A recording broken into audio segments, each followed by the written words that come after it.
Hello, I'm Alex Hornstein. I'm currently doing a residency at the Recurse Center, and I'm thinking a lot about all of this data that we have about wild animals and their lives and how we present it. Mostly, I've been thinking about individual animals and how we put a tracker on an individual animal that gives us insight into their lives. But as a quick change of pace, I thought it would be fun to look at species level behavior across animals. We have an incredible amount of data about animals and their lives and movement patterns.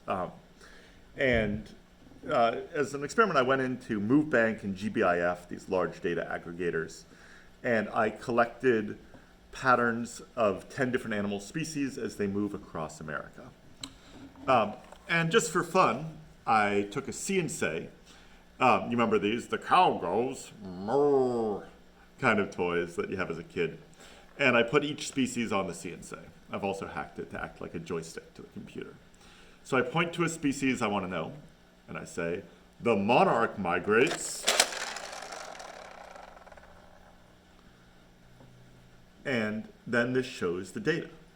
Now this particular data set is showing the generation called the supergeneration of monarchs. And these are just the monarchs east of the Rockies.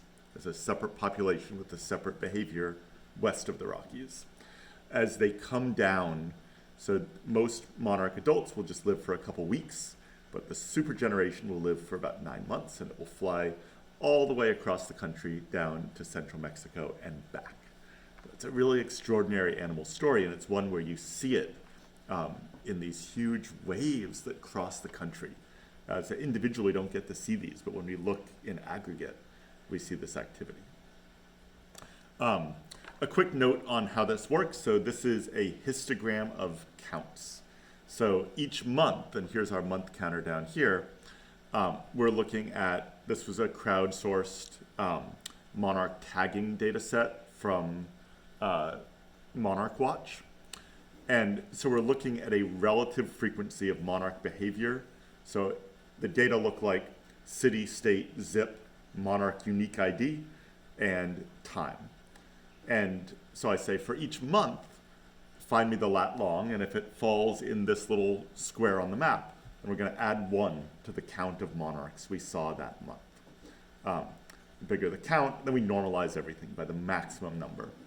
And so brighter colors in this case indicate more monarch activity, more observed monarch activity. So it doesn't necessarily mean more monarchs, it also can be there were more people who are logging monarchs.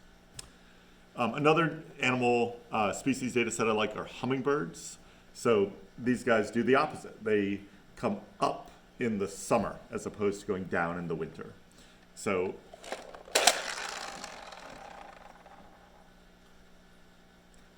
and this is such a dramatic migration. So it really feels to me like waves kind of crashing across America over and over and over again.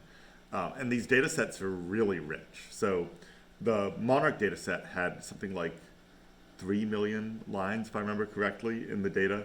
So compared to some of the others, which were in the thousands or tens of thousands, this was a lot of information to represent. The final one I'll show is snowy owls, which do the exact opposite, again, of what the monarchs do. These guys are up in the Arctic Circle, and in the winter, they migrate south.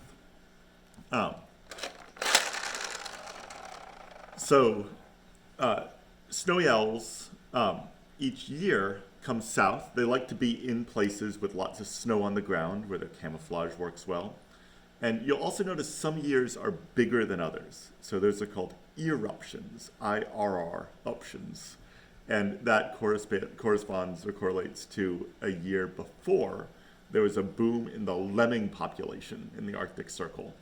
And lemmings are a primary food for snowy owls. So lots of food, lots of baby owls, and they come down the next year. So really wonderful. I was really happy to just make this as a quick data set visualizer experiment. Why am I doing this? Mostly I work on looking at individual animal stories and doing more qualitative storytelling, but based on the data. But here, a friend of mine made this board. And so this is actually exactly the map that we have up here. And so I was doing this as an experiment to prep some data sets that we can show either in real time as the data come in, which is available for some, or just kind of looking back in history at different patterns of animals that move mostly unseen across the country. So that'll be an update, hopefully coming later this week. This was actually most of the work, so that's just visualizing it in a new and tangible way. But really happy to do this. This is a lot of fun, and stay tuned for the next updates.